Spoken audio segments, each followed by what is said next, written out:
Hello বন্ধুরা, smart classroom চ্যানেলে সকল ভিউয়ার্সকে জানাই সুস্বাগত। আজকের ভিডিওতে নিয়ে এসেছি বাংলা বিষয়ের উপর একটি গুরুত্বপূর্ণ ভিডিও।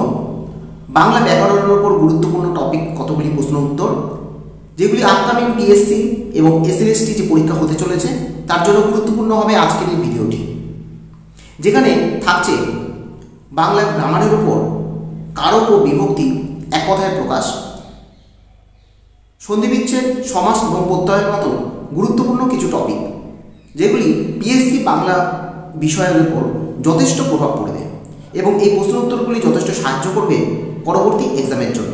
তাই বন্ধুরা, কোনো স্কিপ না করে সম্পূর্ণ ভিডিওটি দেখার অনুরোধ করছি। আর কোনো বিষয় নিয়ে কোনো প্রশ্ন থাকলে অবশ্যই কমেন্ট বক্সে কমেন্ট করবে, আর ভালো লাগলে চ্যানেলটি পাশে থাকতে সাবস্ক্রাইব করে রাখবে।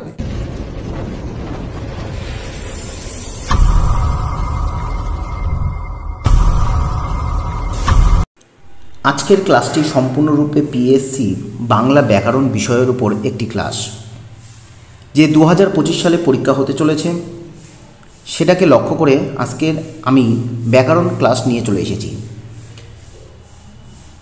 এই ভিডিওতে থাকছে সমস্ত ব্যাকরণের উপর খুঁটিনাটি তথ্য তুলে ধরার চেষ্টা এবং সাথে ব্যাখ্যা।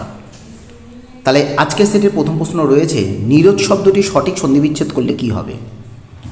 4টি অপশন দেওয়া আছে। এ নম্বরে আছে নি যোগ রজ, বি নম্বরে নি যোগ রজ এবং সি নম্বরে নি যোগ অজ এবং ডি নম্বরে নি যোগ রজ। এই 4টি অপশনের মধ্যে সঠিক উত্তর কোনটি হবে? এই প্রশ্নের যেটি সঠিক উত্তর হবে ডি নম্বর অপশন, নি যোগ রজ, নিরজ। এটি বিসর্গ সন্ধির অন্তর্গত। কারণ আমরা দেখছি পরপদের প্রথম বর্ণ যদি র হয় এবং সেটি পূর্বপদের শেষে রজাত বিসর্গের লোপ পায়। এখানে নিরজ এই শব্দের পরপদের প্রথম বর্ণটি কি রয়েছে? র রয়েছে এবং বিসর্গের পূর্বস্থ স্বরবর্ণটি দীর্ঘ হয়, অর্থাৎ নি বিসর্গ যোগ রজ। এখানে 9 দীর্ঘী র যোগ জ, অর্থাৎ এখানে মনে রাখতে হবে রষ্টিস্থানে দীর্ঘই হয়। এরপরে 2 নম্বর কোশ্চেন, নরকের কীট এই শব্দবন্ধটি কোন প্রকার সম্বন্ধ পদের উদাহরণ? এর জন্য রয়েছে 4টি অপশন। এ নম্বরে অধিকরণ সম্বন্ধ, বি নম্বর অপাদান সম্বন্ধ, সি নম্বর করণ সম্বন্ধ এবং ডি নম্বর কর্ম সম্বন্ধ। কোনটি হবে এই প্রশ্নের সঠিক উত্তর?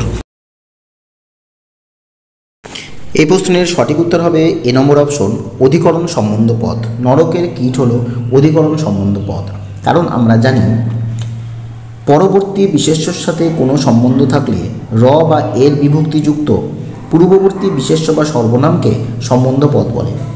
আরেকটা কথা মনে রাখতে হবে, এটি স্থানকাল পাত্রভেদে অধিকরণ সম্বন্ধ পদ হচ্ছে, কারণ সম্বন্ধ পদের বিভক্তি চিহ্ন কখনোই লোপ পায় না। আর সেই কারণে নরক শব্দের সঙ্গে এর বিভক্তিযুক্ত এখানে থেকে যাচ্ছে, নরকের কীট। 3 নম্বর কোশ্চেন রয়েছে, চন্দ্রপুলি শব্দটি কোন প্রকার সমাসের উদাহরণ? 4টি অপশন আছে। উপপদ তৎপুরুষ সমাস, বি নম্বর উপমিত কর্মধারায়, সি নম্বর ব্যাধিকরণ বহুব্রী, ডি নম্বর উপরের কোনো চিহ্ন। কোনটি হবে এই প্রশ্নের উত্তর? এই প্রশ্নের যেটি সঠিক উত্তর হবে বি নম্বর অপশন, উপমিত কর্মধারায় সমাস হলো চন্দ্রপুলি। কেন হলো? কারণ আমরা জানি এখানে সাধারণ ধর্ম নেই, এখানে উপমেয় পদের সঙ্গে উপমান সমাসের একটা সমাস হচ্ছে, সেই জন্য এটা উপমিত কর্মধারায় সমাস। আর আমাদের মনে রাখতে হবে চন্দ্রপুলি শব্দটি যদি ব্যাসবাক্য করা হয় তাহলে হবে পুলি চন্দ্রের ন্যায় বা পুলি চন্দ্রের মতো, সেটি হবে চন্দ্রপুলি। অর্থাৎ আমরা জানি যে উপমিত কর্মধারায় সমাসে পূর্বপদ চন্দ্র এবং পরপদ হলো পুলি, এই দুটি বিশেষ্য পদ, আর সমস্ত পদটিও এখানে বিশেষ্য পদই হবে।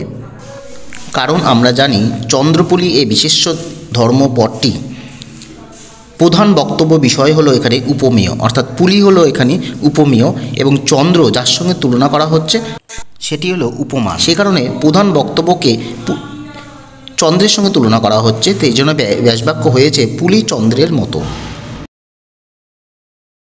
এরপর 4 নম্বর কোশ্চেন রয়েছে, এক পলকে দেখায় চোখে কি তৃপ্তি পায়? এখানে চোখে পদটি কোন প্রকার কারক ও বিভক্তির কাজ করছে? 4টি অপশন আছে। অধিকরণ কারক, অপাদান কারক, সি নম্বর কর্তৃকারক এবং ডি নম্বরে আছে কর্মকারক। কোনটি হবে এই প্রশ্নের উত্তর? এই প্রশ্নের যেটি সঠিক উত্তর হবে সি নম্বর অপশন, কর্তৃকারকের এই বিভক্তি। চোখে পদটি এখানে কর্তারূপে কাজ করছে অর্থ অনুযায়ী। এখানে প্রশ্ন যদি করা যায় কে কি তৃপ্তি পায়, চোখ তৃপ্তি পায়, অর্থাৎ চোখ এখানে কর্তা। এরপর কারক থেকে আরেকটি প্রশ্ন রয়েছে 5 নম্বর। আশ্রমে অন্নকূট উৎসব উঠে গেছে। এই বাক্যে আশ্রমে পদটি কোন প্রকার কারক? অধিকরণ, অপাদান এবং কর্তৃকারক। কোনটি হবে এই প্রশ্নের উত্তর? এই প্রশ্নের সঠিক উত্তর হবে বি নম্বর অপশন, অপাদান কারক। আশ্রমে অন্নকূট উৎসব উঠে গেছে, অর্থাৎ আশ্রমে হবে আশ্রম থেকে অন্নকূট উৎসব উঠে গেছে, সে কারণে অপাদানের এই বিভক্তি রয়েছে। এরপর আছে 6 নম্বর কোশ্চেন। এ অন্যায়ের প্রতিকার হবে না জানি, তবু অন্যায়ের প্রতিবাদ করতে ছাড়ব কেন? এখানে রেখাঙ্কিত পদটি কোন প্রকার অব্যয় পদ? 4টি অপশন আছে। হেতুবোধক অব্যয়, বি নম্বর সিদ্ধান্তবাচক অব্যয়, সি নম্বর সংশয়সূচক এবং ডি নম্বর সংকোচক অব্যয়। কোনটি হবে এই প্রশ্নের উত্তর?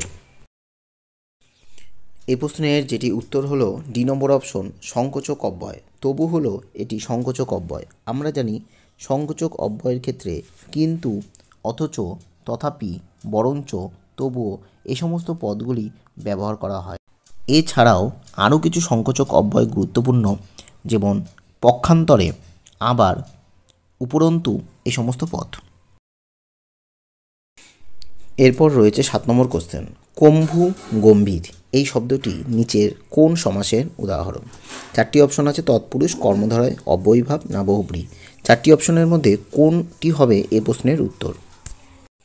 এই প্রশ্নের যেটি উত্তর হবে বি নম্বর অপশন, কর্মধারয় সমাস।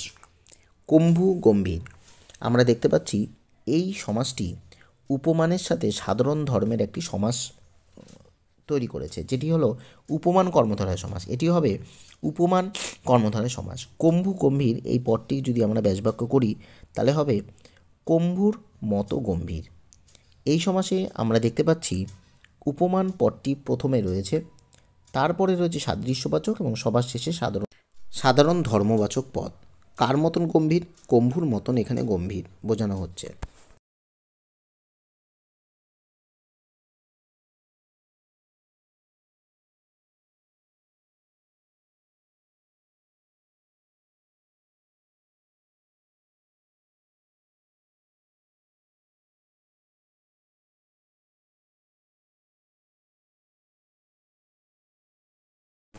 এরপর আছে 9 নম্বর কোশ্চেন। সংস্কৃত ব্যাকরণে কর্মধারয় সমাস কোন সমাসের অন্তর্গত? 4টি অপশন আছে। 1 নম্বরে রয়েছে দ্বন্দ্ব সমাস, বি নম্বরে আছে তৎপুরুষ, সি নম্বরে বহুব্রী এবং ডি নম্বরে রয়েছে অব্যয়ীভাব। কোনটি হবে এই প্রশ্নের উত্তর? এই প্রশ্নের উত্তর হবে বি নম্বর অপশন, তৎপুরুষ সমাস, যেটি কর্মধারয় সমাসের অন্তর্গত। এরপর 10 নম্বর কোশ্চেন আছে। মোর অশ্রু তোমারে কাদায় এই বাক্যটিতে অশ্রু শব্দটি কোন প্রকার কারক ও বিভক্তি? 4টি অপশন আছে। এ নম্বর কর্তৃকারকের শূন্য বিভক্তি, বি নম্বর কর্মকারকের শূন্য বিভক্তি, সি নম্বর অপাদানের এ বিভক্তি এবং ডি নম্বর আছে অধিকরণের এ বিভক্তি। কোনটি হবে এই প্রশ্নের উত্তর? এই প্রশ্নের সঠিক উত্তর হবে এ নম্বর অপশন, কর্তৃকারকের এ বিভক্তি। কেন হলো কর্তৃকারক সেটা আমরা দেখে নিই। এখানে বাক্যটি ছিল মোর অশ্রু তোমারে কাদায়, অর্থাৎ এটি একটা কবিতার লাইন। মোর মানে অর্থাৎ আমার, অশ্রু মানে চোখের জল, তোমারে বলতে এখানে তোমাকে কবিতার ক্ষেত্রে রে বিভক্তি যোগ করা হয়, আসলে এটি কে বিভক্তির একটি রূপ। তাহলে মোর অশ্রু তোমারে কাদায়, এখানে কে কাদায়? অশ্রু কাদায়। সেখানে অশ্রুটা হলেও কর্তৃকারকের শূন্য বিভক্তি, কিন্তু এখানে যদি তোমারে নিচে দাগ থাকতো তাহলে তোমারে কাদায়, কাকে কাদায়? তোমাকে কাদায়। এখানে কর্মকারক হবে, কর্মকারকের এ বিভক্তি। এরপরে রয়েছে 11 নম্বর কোশ্চেন। সময় উপযোগী শব্দটিতে স্বরসন্ধির কোন বিষয় কার্যকর হয়েছে? 4টি অপশন আছে। এ নম্বরে স্বরিয়া যোগ হস্যু, বি নম্বরে স্বরীয় যোগ হস্যি, সি নম্বরে স্বরীয় যোগ হস্যু এবং ডি নম্বরে আছে রশ্মি যোগ রশ্মি। কোনটি হবে এ প্রশ্নের উত্তর? এই প্রশ্নের সঠিক উত্তর হবে সি নম্বর অপশন, স্বরীয় যোগ হস্যু। কেন হলো সেটা আমরা দেখিনি। সময় উপযোগী শব্দটিকে যদি সন্ধিবিচ্ছেদ করা যায় তাহলে হবে সময় যোগ উপযোগী, অর্থাৎ সময় প্রথম বর্ণে স্বরীয় রয়েছে স্বরসন্ধি এবং উপযোগী দ্বিতীয় বর্ণে হস্যু রয়েছে স্বরসন্ধি। তাহলে স্বরীয়র সঙ্গে হস্যু সন্ধি করলে উৎপন্ন হচ্ছে ও, সময় উপযোগী। সে কারণে সি নম্বর হবে এই প্রশ্নের উত্তর। এরপর 12 নম্বর কোশ্চেন। পূর্তি শব্দটি সঠিক পদ পরিবর্তন করলে হবে? 4টি অপশন আছে। এ নম্বরে পূর্ত, বি নম্বরে পৈতৃক, সি নম্বরে আছে পূর্ণ এবং ডি নম্বরে আছে পুতা। কোনটি হবে এই প্রশ্নের উত্তর? এখানে আমরা দেখছি পূর্তি শব্দটি হলো একটি বিশেষ্য পদ এবং এর বিশেষণ করলে কোনটি হবে? বিশেষণ করলে হবে পূর্ণ, অর্থাৎ সি নম্বর হবে এই প্রশ্নের উত্তর। এরপর রয়েছে 13 নম্বর কোশ্চেন, সজ্জা শব্দটিতে নিচের কোন সংস্কৃত কীটপ্রত্যয় ব্যবহৃত হয়? 4টি অপশন আছে। এ নম্বরে যৎ, বি নম্বরে নদ, সি নম্বরে কপ এবং ডি নম্বরে রয়েছে ষষ্ঠী প্রত্যয়। কোনটি হবে এই প্রশ্নের উত্তর? এখানে আমরা দেখতে পাচ্ছি সজ্জা শব্দটি সঠিক প্রত্যয় হবে সি নম্বর অপশন কপ, কপ প্রত্যয়। কেন? সজ্জা শব্দটি ব্যুৎপত্তি নির্ণয় করলে হবে সি ধাতু যোগ কপ প্রত্যয় যোগ আ, সুতরাং তৈরি হলো সজ্জা। সুতরাং এটি কপ প্রত্যয়, যেটি সংস্কৃত কীটপ্রত্যয়ের অন্তর্গত। এর পরবর্তী কোশ্চেন 14 নম্বর, কারক থেকে আরেকটি কোশ্চেন, সে আমারে গৃহ করে দান। এখানে আমারে শব্দটি কোন প্রকার কারক? 4টি অপশন আছে। কর্তৃকারক, বি নম্বর কর্মকারক, সি নম্বর সম্প্রদান কারক এবং ডি নম্বর অপাদান কারক। কোনটি হবে এই প্রশ্নের উত্তর? উত্তরটি জানার আগে আরও একটি কথা, আমার এই প্রশ্ন সেটগুলি তোমাদের কেমন লাগছে সেটি অবশ্যই জানাবে। আর যারা নতুন ভিউয়ার্স আছো তারা অবশ্যই আরও নতুন নতুন ইনফরমেশন পেতে আমার এই চ্যানেলটিকে তোমরা সাবস্ক্রাইব করে রাখবে। এই প্রশ্নের যেটি উত্তর হবে, সে আমারে গৃহ করে দান। এখানে আমারে শব্দটি হলো, এখানে উত্তরটি হবে সম্প্রদান কারকের রে বিভক্তি, কারণ এখানে মনে রাখতে হবে কবিতার ক্ষেত্রে রে হয় কিন্তু গদ্যের ক্ষেত্রে কে বিভক্তি হয়। সুতরাং আমারে গৃহ করে দান সম্প্রদান কারকের রে বিভক্তি। এখানে আমারে শব্দটি কাকে বা কার উদ্দেশ্যে গৃহদান করা হচ্ছে সেটা বোঝাচ্ছে, সেই কারণে এটি সম্প্রদান কারক। আর এই কাকে বা কার উদ্দেশ্যে গৃহদান করা হচ্ছে তার মধ্য দিয়ে প্রশ্নের উত্তর পাওয়া যাচ্ছে, তাই সম্প্রদান কারক হচ্ছে। আজকের সেটের লাস্ট কোশ্চেন 15 নম্বর, অনপ্রত্যয় যুগে সাধারণত কোন শব্দ গঠিত হয়? এ নম্বরে রয়েছে বিশেষ্য পদ, বি নম্বরে রয়েছে গুণবাচক বিশেষ্য, সি নম্বরে রয়েছে ক্রিয়াপদ এবং ডি নম্বরে ক্রিয়াবাচক বিশেষ্য পদ। কোনটি হবে এই প্রশ্নের উত্তর? এই প্রশ্নের সঠিক উত্তর হবে এ নম্বর অপশন। অনপ্রত্যয় যুগে সাধারণত বিশেষ্য পদগুলি গঠিত হয়। আর আমরা জানি এই প্রত্যয়গুলি বিশেষ্য এবং পুলিঙ্গ জাত হয়। এরকম নন্দন, নন্দী যোগ অন প্রত্যয়। এছাড়াও অনেক রকম রয়েছে বন্ধন, ভাববাচ্যে ব্যবহার করা হয় বন্ধ যোগ অন, ব্যঞ্জন বি অনুজ যোগ অন, এরকমভাবে অন প্রত্যয় ব্যবহার করা হয় বিশেষ্য শব্দে।